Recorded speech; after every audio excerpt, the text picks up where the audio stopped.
The moment she snapped her fingers at me, my entire world went silent. "Excuse me," she said, not even looking at my face. "Staff belongs in the kitchen, not in the VIP lounge." The room burst into soft laughter. Crystal chandeliers shimmered above us. Cameras flashed. The city's most powerful people stood only a few feet away, watching me get humiliated like I was nothing. She had no idea that every single light in that five-star hotel turned on because of me. And tonight she was about to learn. I adjusted the plain black uniform I was wearing, a uniform I chose on purpose. No one recognized me. Not the investors sipping champagne. Not the board members pretending to smile. Not even Daniel, the so-called golden CEO standing beside his fiancée like he had built this empire himself. He didn't recognize the man who saved his company from bankruptcy 3 years ago.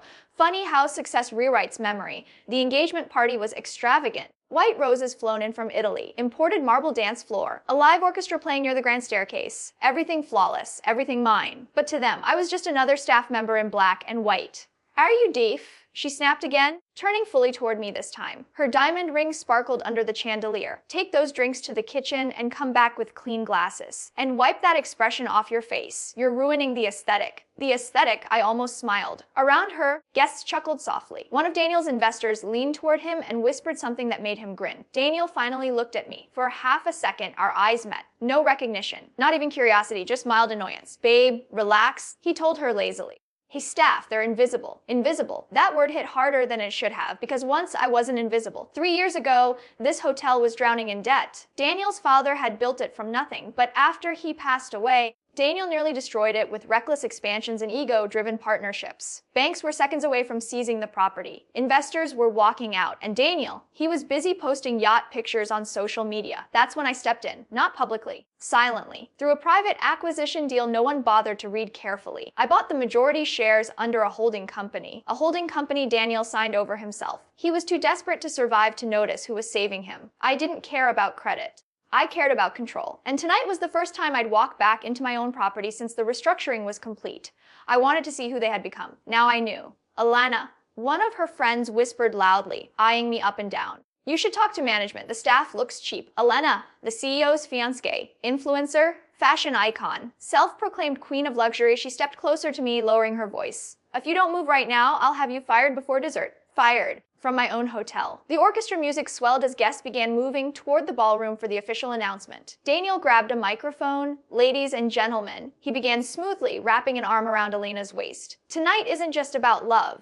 It's about legacy." Legacy. The irony was almost poetic. He continued, "This hotel represents my father's dream. And I promise you, with Elena by my side, we'll take this empire to heights no one imagined." Applause filled the room. I stood near the back, holding a silver tray, watching, listening, waiting. "Lena has incredible vision," Daniel said proudly. "In fact, after the wedding, she'll be joining the executive board." A quiet murmur ran through the investors. Interesting, very interesting. Because according to the legal documents filed last week, there wasn't going to be an executive board anymore. At least not the one he knew. Elena leaned toward the mic. "We believe in removing unnecessary weight from this company. Fresh faces, loyal people, not outdated attachments." Her eyes drifted toward me again. The message was clear. She saw me as disposable, a prop, an inconvenience in her perfect picture. My phone vibrated softly in my pocket. One message. It was from the legal team upstairs. "Everything is ready. Your signal is enough." I slipped the phone back without responding. "Not yet. The real revenge isn't loud, it's precise." Elena clinked her champagne glass with a spoon. "Actually," she said with a playful smile, "before we continue, I think we need better service in here." Her gaze locked onto me again. "You," she pointed, "come here." Every eye turned toward us. Slowly, I stepped forward. The marble floor echoed under my shoes. I could feel hundreds of eyes judging, dismissing, assuming. She looked me up and down. "What's your name?" she asked coldly. I paused. The room waited. I could end it right there. "But revenge tastes better when it simmers." "It doesn't matter," she interrupted before I could answer. "You won't be here long." Soft laughter again. Daniel shook his head, slightly amused. Elena turned back to the crowds. "This is what I mean. Standards." She took a sip of champagne, then deliberately placed the empty glass back on my tray without breaking eye contact. "Kitchen. Now." Silence hung thick in the air. For a moment, I considered walking away, letting them continue their fantasy. But then Daniel added something that changed everything. "Don't worry," he said into the microphone, smirking at the audience. "People like him should be grateful to even stand in a place like this. People like him." My jaw tightened. Grateful. For standing inside the building my signature legally owned. I slowly turned my head toward the balcony level above the ballroom. Behind the tinted glass windows, I knew exactly who was watching. Lawyers, senior management, security, waiting for my word. Elena tilted her head impatiently. Why are you still standing here? The orchestra had stopped playing. The tension was visible now. Something in my silence was making people uncomfortable. Good. I placed the tray down carefully on a nearby table. The sound of metal against glass echoed louder than it should have. Then I reached into my pocket. Not for anger, not for emotion, for the key card.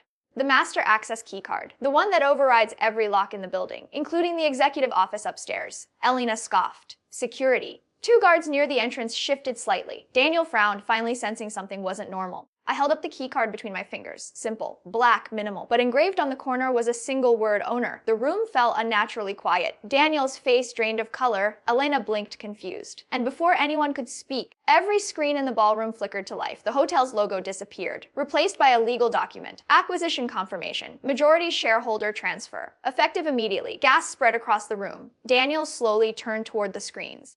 His lips parted. Elena, I said calmly, my voice finally cutting through the silence. You're right. I took one slow step forward. Staff does belong in the kitchen. Another step, but owners. I stopped directly in front of them. Belong everywhere. Daniel's hand trembled as he lowered the microphone. That's not possible, he whispered. Upstairs, the balcony doors began to open. Footsteps echoed. The legal team started descending the staircase, and I smiled for the first time that night. Because now, the real announcement was about to begin. The sound of polished shoes striking marble echoed through the ballroom. Every head turned toward the staircase. Three men in tailored suits. One woman carrying a slim leather folder. Calm, composed, unshaken. Unlike Daniel. His confident posture was gone. His hand tightened around the microphone as if it were the only solid thing left in his world. This is a joke, he muttered under his breath. Some kind of stunt. Elena grabbed his arm. Daniel, fix this. She whispered sharply. Tell them it's fake. Fake. I let the word hang in the air. The lead attorney stepped forward, adjusting his glasses. His voice was steady, professional, merciless. Good evening, ladies and gentlemen. We apologize for the interruption. However, as of 18:47 p.m. tonight, the majority ownership of this property has officially transferred under the Horizon Crown Holding Group. A ripple of confusion swept across the guests. Investors leaned forward. Phones came out. Daniel's face went pale. That's impossible. I never approved. You did, I said quietly. His eyes snapped to mine. 3 years ago, the emergency board meeting, the debt restructuring, the paperwork he signed without reading because he was too busy saving his image. You signed the contingency clause. I continued. In exchange for immediate capital injection. The attorney opened the folder and held up a document. His signature stamped witnessed, legally binding. Daniel staggered back half a step as if someone had physically pushed him. Elena looked between us, her expression shifting from irritation to fear. What does this mean? She demanded. The attorney didn't hesitate. It means Mr. Daniel Whitmore no longer holds controlling interest in this hotel. The word controlling echoed in the ballroom. Not owner, not founder. Not CEO, just former. Murmurs grew louder. One investor cursed under his breath. Another immediately stepped away from Daniel as if distance could protect him from association. Elena's grip on Daniel's arm loosened. You told me this was yours? She whispered, her voice no longer sharp but shaky. It is? Daniel snapped defensively. It's my father's legacy. It was, I corrected calmly. Silence again, I could feel the shift happening. Power is invisible until it moves, and tonight it moved. The giant LD screens behind us changed again. Revenue charts appeared, profit margins, debt elimination reports, numbers rising sharply over the past 3 years. A clean upward climb. While Mr. Whitmore focused on expansion, the attorney continued, or client focused on stabilization, restructuring, and acquisition of remaining shares. One by one. Quietly, strategically, Daniel's breathing grew uneven. You planned this? No. I reply, I prepared. There's a difference. Elena straightened her posture, trying to regain control of the room. Even if this is true, optics matter. Daniel is the face of this company. I almost admired her survival instinct. But optics are nothing without ownership. Security, she said suddenly, pointing at me again, clinging to the last shred of authority she thought she had. Remove him. The guards didn't move. They didn't even look at her. Instead, they looked at me, waiting. The smallest nod from me would decide who walked out tonight. Elena noticed. Her expression cracked. You're joking, she breathed. Daniel turned toward the guards. Do your jobs. One of them stepped forward slowly, but he stopped in front of Daniel, not me. I'm sorry, sir, the guard said carefully. We've received updated directives from ownership. Ownership? The word hit Daniel harder than anything else had. This is insane, he whispered. Insane. No. Insane would have been shouting, exposing him publicly, destroying him without warning. What I did was patience. Patience is quieter than anger, but far more dangerous. An older investor cleared his throat. If Mr. Whitmore no longer holds majority stake, who does? All eyes returned to me. This was the moment, the turning point, the exact second where humiliation becomes revelation. I stepped forward. No longer hiding behind the simplicity of a uniform. I do. No raised voice, no dramatic gesture, just truth. A wave of stunned silence swallowed the room whole. Daniel's lips trembled. Why? It wasn't anger in his voice anymore. It was disbelief, hurt, confusion. I held his gaze. Because when your father was dying in that hospital room, you were in Monaco. The words landed like a bomb. A few guests gasped. Elena's head snapped toward Daniel. He called you. I continued. He begged you to come home. Daniel's jaw clenched. Don't bring my father into this. You already did, I replied softly. Every time you used his name to cover your incompetence. The orchestra members stood frozen, instruments lowered. Even the waitstaff had stopped moving. No one wanted to miss a second. You inherited a legacy, I said. Bill's eyes burned with a mix of rage and realization. You were my advisor, he said slowly. I trusted you. Yes?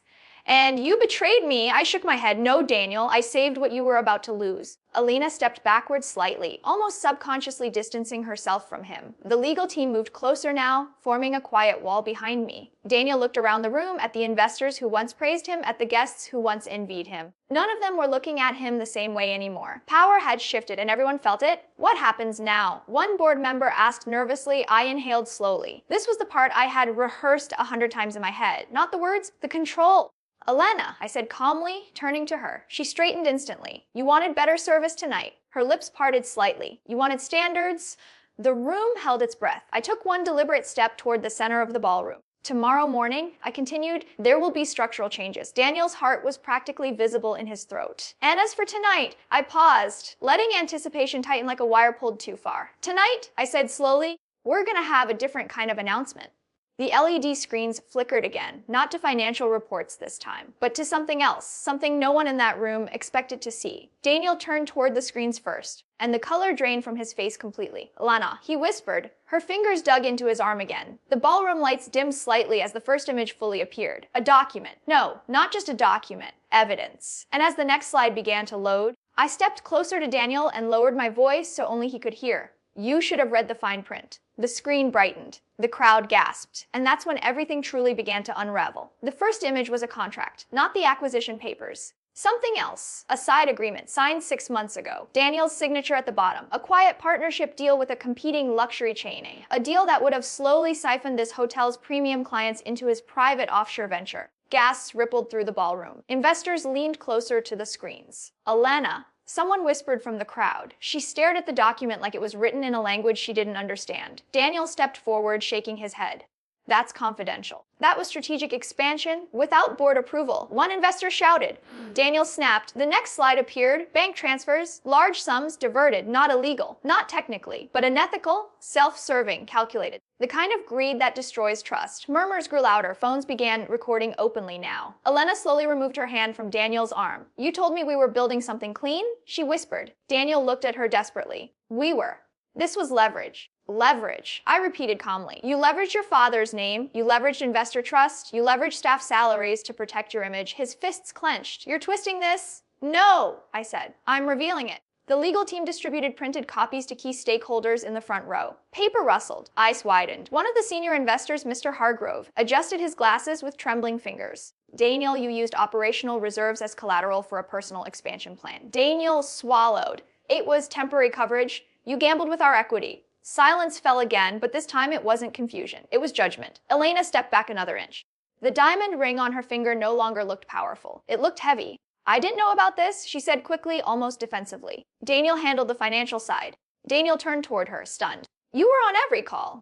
Not those calls. The room shifted again. The perfect couple image cracked in real time. I watched carefully. Revenge isn't about shouting. It's about timing. The final slide appeared. Projected growth forecasts. 2 versions. Daniel's projection, aggressive, risky, unstable. And mine, conservative, stable, profitable. The difference was undeniable. This hotel survived because risk was managed, I said calmly. Not because it was glorified. Daniel's voice broke slightly. You could have confronted me privately. I held his gaze. I did. 3 times. Flashback flickered in my mind. Late night meetings, ignored emails, dismissed warnings. He called me overcautious. He called me replaceable. Tonight, neither word applied. The ballroom doors quietly locked with a soft click. Standard protocol during executive transitions. No one was leaving until clarity was established. Daniel noticed. You can't trap people here. No one's trapped, I replied. They're witnessing. Elena inhaled sharply. Daniel, tell me this isn't gonna ruin us. Us. That word trembled between them. Daniel looked at her, searching for reassurance he no longer deserved. It won't, he said weakly, but he didn't sound convinced. Another investor stood up. What happens to leadership now? Every eye returned to me again. Power is loudest when everyone waits for you to speak. Effective immediately, I said steadily. Daniel Whitmore is removed from executive authority pending formal review. The words cut clean. No drama, no anger, just finality. Daniel's face went pale. You can't remove me from my own company. I can, I answered quietly. Because it's not yours anymore. The legal team stepped closer, not aggressively, but firmly, symbolically. Daniel looked around one last time, at the chandeliers, at the staircase, at the empire he thought he owned. And for the first time tonight, he looked small. Elena's voice was barely audible now. You said this was secure. It was, he whispered, until it wasn't. Until preparation beat ego. I stepped toward the center of the ballroom again. This hotel was built on reputation, I said, and reputation requires accountability. One of the board members nodded slowly. Mr. Hargrove cleared his throat. Given the evidence, I moved to initiate immediate review and interim restructuring under new ownership. Another voice followed, seconded. Hands began to rise. Not all, but enough. Daniel stared at them in disbelief. You're siding with him. No one answered, because it wasn't about sides anymore. It was about survival. Elena looked down at her ring, the massive diamond. Symbol of power. Symbol of status. Now symbol of uncertainty. She removed it slowly. The faint metallic sound as it slid off her finger echoed louder than the orchestra ever had. Daniel's eyes widened. Elena, what are you doing? She didn't look at him.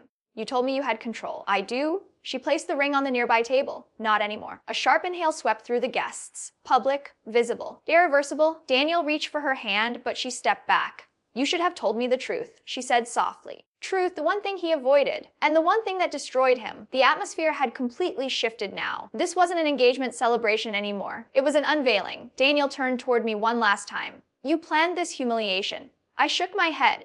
You created it. Silence. Heavy. Final. The orchestra members quietly packed their instruments. Staff members stood straighter, not afraid anymore, because leadership changes everything. I walked toward the grand staircase slowly, each step deliberate, each echo controlled. Halfway up, I turned back to face the room. Tomorrow morning, I said calmly, there will be a press release. Daniel's breath caught, and a formal announcement of leadership transition. His entire future balanced on the next words.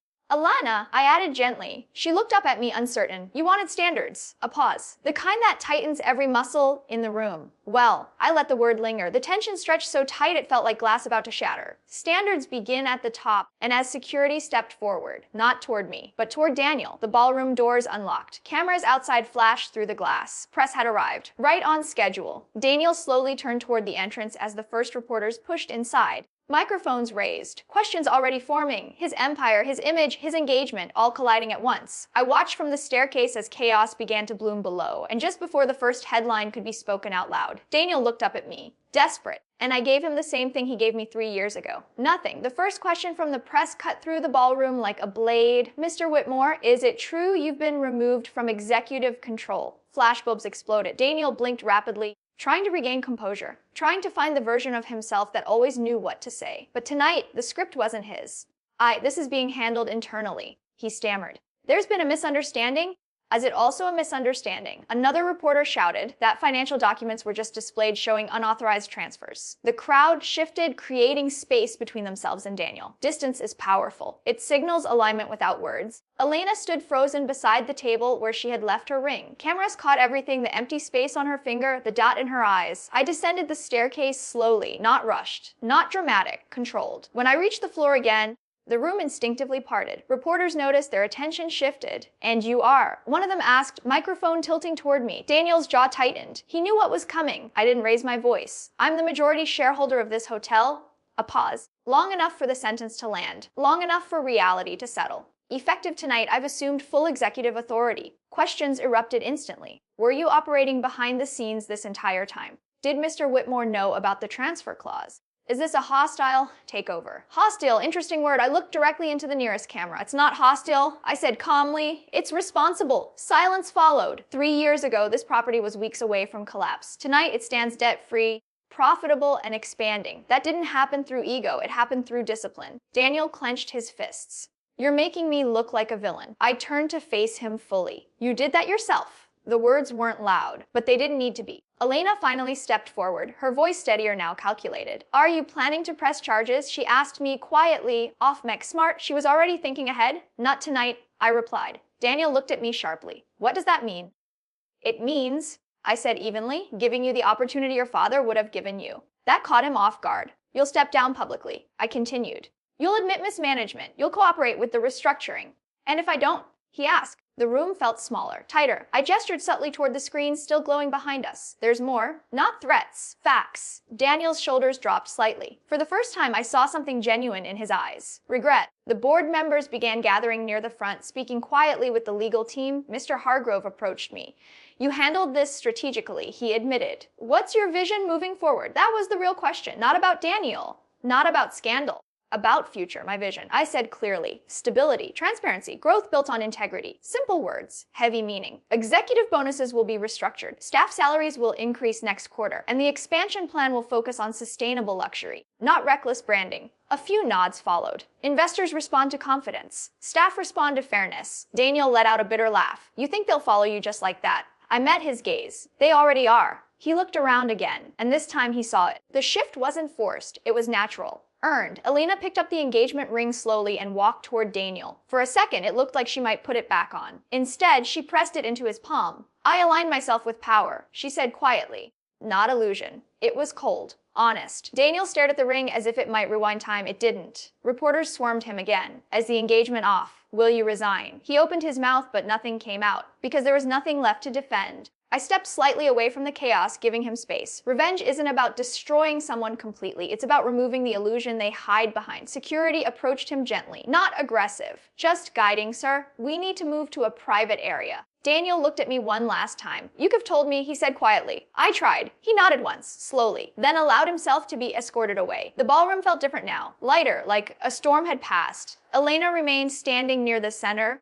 surrounded by whispers. She looked smaller without the spotlight. You planned every detail, she said to me. Or even the press? Wes, she studied me carefully. You wore that uniform on purpose. I glanced down at it. Wes, a faint, almost reluctant smile touched her lips. I misjudged you. You misjudged what power looks like. Silence lingered between us. Then she turned and walked toward the exit without another word. The orchestra had fully packed up. Guests slowly began leaving, their conversations buzzing with speculation and shock. Board members shook my hand. Some with respect, some with caution, all with acknowledgement. Within 30 minutes, the ballroom was nearly empty. Only a few staff members remained, quietly cleaning up the remains of what was supposed to be a celebration. I walked toward one of the waiters, a young man who had been watching everything unfold. Are you okay? I asked him. He nodded nervously. Yes, sir. What's your name? Adrian. Adrian, I said calmly, thank you for staying composed tonight. His eyes widened slightly. No one has ever thanked me at one of these events. I gave him a small smile. That changes now. Leadership starts in moments like that, not in boardrooms. In respect. The chandeliers dimmed gradually as staff began resetting the room. I walked to the center of the ballroom and looked up at the ceiling. 3 years. Patience. Silence. Preparation. It all led here. My phone buzzed. A notification. Breaking news. CEO removed during engagement party power shift. I exhaled slowly. Not satisfaction. Not joy. Mr. Hargrove approached once more. The press conference is scheduled for 9 a.m., he said. Are you ready? I looked around at the hotel, my hotel, no longer as an outsider. Yes, I replied. Because this was never about revenge alone, it was about restoration. Daniel didn't lose everything tonight. He lost control. And sometimes that's the only lesson strong enough to change a man. As I walked toward the exit, the same marble floor echoed beneath my shoes. But this time, no one mistook me for staff. The doors opened automatically. Cool night air met my face. Cameras still waited outside. Opportunities waited tomorrow. And inside that 5-star hotel, under lights I now stood beneath openly. Power had finally found its rightful place.